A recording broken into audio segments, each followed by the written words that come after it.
Welcome back, Libromaniacs.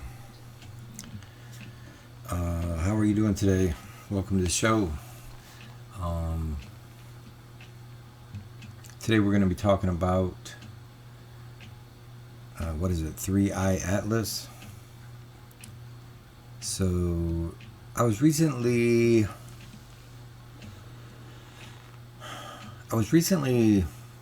doing some research on that for some reason. I was already tragically disappointed with the scientific reaction to Oumuamua, so 3-Eye Atlas, I was just like, whatever, they're going to do the same thing again. But I don't know, I think I saw something in my YouTube feed, and I was like, what? And then I started doing some research on it. Because I just was like, okay, how quickly I forget things. I was like, oh, I wonder, they're talking about how big it is. And I'm like, oh, I wonder when it crosses into our solar system. And so I look up, I Google, when Atlas cross Neptune.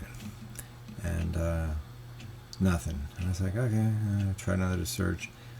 And then shortly thereafter, Google doesn't know what I'm talking about. And I'm like, well, so then I just go to the Wikipedia page. They found it as it entered into the inner solar system when it was near Mars. And I'm like, oh, yeah, well, how quickly I forgot, because, Oumuamua, they didn't realize had passed by us and gone around the sun already. Like we actually saw this way before we saw Oumuamua. We saw Oumuamua after it was too late. And that thing was booking. It was flying. But this is coming, Oumuamua came from above our solar system. And, kind of diagonally, but above. This is coming, on the ecliptic, with all the, and it's gonna rendezvous with planets. It's like, that is statistically, Avi Loeb is right. That's statistically wild. That it's gonna be at the right place. When something comes into the solar system, you're not normally gonna rendezvous with planets. We're only in one location once every 365 days a year. And that's that's a greater figure for, Jupiter and planets that have, Jupiter takes 12 years. So one day out of, it's, the odds of that are pretty wild. And this thing is huge. Avi was on this video saying how it's, I think he said it's either the size of Manhattan Island or twice the size of Manhattan Island, both of which are huge. No. It's the size of Manhattan Island is what he said. And it's twice the size of the theoretical, completely hypothetical asteroid that killed the dinosaurs. That is hardly a good case, by the way. People don't realize that. When you start digging into that, you're like, whoa, this is all House of Cards. All we know is there was an abundance of volcanism when the dinosaurs died. What caused that volcanism? Okay, an impact, and maybe this is the crater. Well, there's no rock in it. That's something most people don't realize, that there is not. A lot of craters have the rocks in them. You can go find the rock that made the crater. It's in there. Anyways. Yeah, so I'm like, good Lord, the Greenland trailer just came out, and Greenland is a great, I absolutely love apocalyptic type movies, 2012, San Andreas, Greenland, Geostorm is great, Geostorm, people are sleeping on that one. There's a lot of really cool apocalyptic movies out there. The Day After Tomorrow. I'm forgetting so many. But anyways, so that just Greenland is got a sequel coming out, and Greenland is about this planet-ending impact, and how and this is like the aftermath of the planetary impact. It looks awesome. But anyways, this applies to this. Like, it's like we didn't see this until it was near Mars. Like, it is booking through our solar system, and that's just the limitations of, you know, all of our technology. It's still, we're barely peering out into the world around us, the universe around us, and catching something as big as this is, that if that just shows how easily an apocalyptic movie could become reality. And you're not gonna, no one's gonna tell anybody, you know, like 30 days out, you see that rock come smashing through, good luck. You ain't, yeah. Anyways, so yeah, I was at first like, oh my God, we didn't see it, and then I forgot, oh wait, Oumuamua, we didn't see that. And by the way, Avi Loeb has a couple of books out. One that I have called Extraterrestrial. He has another one called Interstellar. And in Extraterrestrial, there's a chapter called Anomalies. And the list of anomalies of Oumuamua, this is why I wasn't paying close attention to Atlas, because Oumuamua had like 10 different crazy anomalies.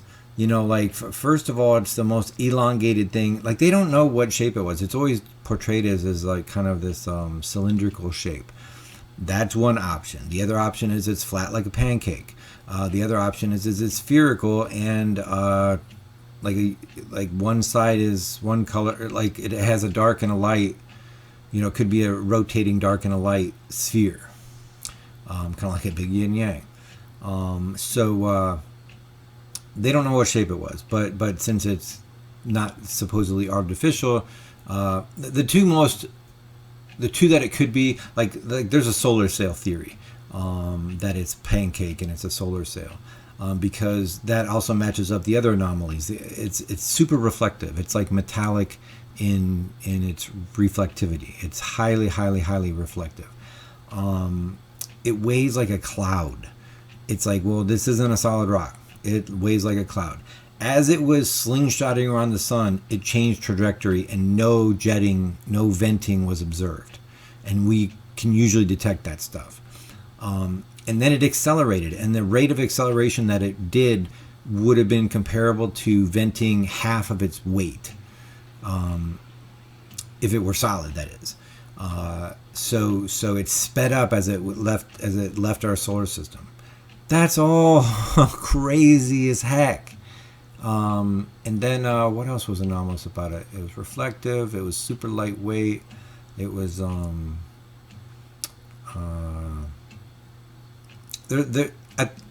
10 might be an exaggeration. There might have only, I think it was actually about 7 wild anomalies. I just kind of rounded up, but I can't remember some of the other ones off the top of my head. But yeah, it changed course. It sped up. It definitely came from interstellar space. That was highly unique. Like, this was the first time we've ever detected that. It was going really fast. And then it was lightweight. I can't remember. There's like 7 things, I believe, though. So Atlas is got some anomalies too, and it's super huge, and people are saying all sorts of weird stuff about it. I just read that it was a swarm. Like, there's actually either a total of 7 or 7 accompanying asteroid or whatever this thing is thought to be. But the main thing is I was like thinking, when does it enter our solar system? Like, yeah, we're going to detect something coming from outside our solar system. Give me a break. People have said this all the time. Like, there's easily plausible scenarios where we have a few days to deal with something flying at us. But the good news is big stuff misses us. That's the good news. And Jupiter vacuums up a lot of loose stuff floating around the solar system. And we're not as close to the asteroid belt as Mars, so we're not eaten. Like, Mars is a rock-strewn wasteland because of You know, like it's got stuff hitting it all the time. It's actually got the biggest impact crater on one side of it, and on the other side of it is where the largest volcano in the solar system is. So it's like it's taken some rough impacts in the crack, the big Valles Marineris. So things do get hit, but yeah, they always compare things to the estimate of what wiped out the dinosaurs, and when you start looking into that, it all we know for sure is there's volcanism. What could cause volcanism? Like I was reading an underrated Immanuel Velikovsky book. Like he wrote his first book, and I never actually have read any of his works except for this most recent one, or this one I'm about to talk about. But it's too wild for me to think that myths are recording, major shifts in, cosmic billiards going on. Like that's always been a little too wild for me. But Sitchin's thing is about as wild as I could accept. Like a rogue planet comes crashing in, like that I can stomach, intellectually speaking. But he wrote a follow-up book saying, well, okay, like let's just set that aside and let's just look at the evidence for catastrophism. And oh my God, does he crush it? Like I can see why they make everyone run away from Immanuel Velikovsky, because he basically proves catastrophism is the only way to look at the fossil record, the archaeological record, and to argue otherwise is just a moot point in vain. Uniformitarianism has never had legs to stand on, ever. It's just been required for Darwinian evolution to take place. It has to have billions of years, to just accidentally make a car.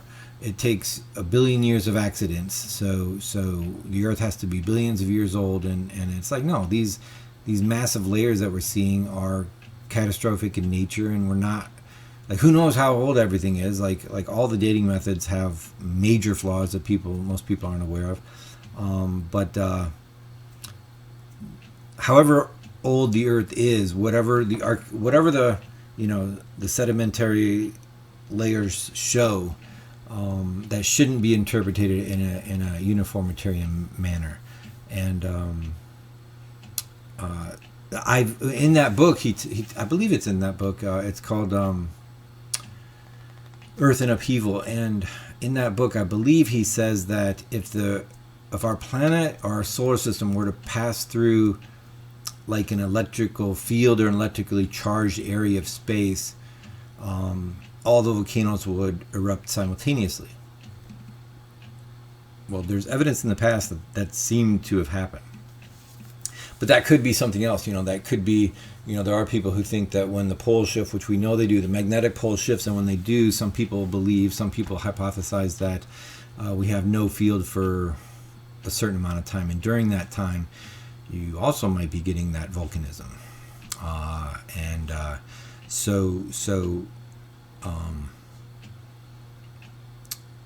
that could wipe out dinosaurs. It doesn't have to be like that type of, because it's the effects are similar, right? Like the sun, the temperatures dip. You're in like a winter for however many years while the sun is obscured, and so you could go decades, however long it's going to be. But that could happen. That happens with volcanoes. Like there's volcanoes that have similarly devastating effects on usually the hemispheres that they are located in, and not quite as devastatingly for the rest of the planet. But there's some things that it looks like have been worse. There are some things that seem to have been worse than major impacts. So who's to say? But anyways, that's all we're talking about for today, and thanks for tuning in, and we'll see you next time.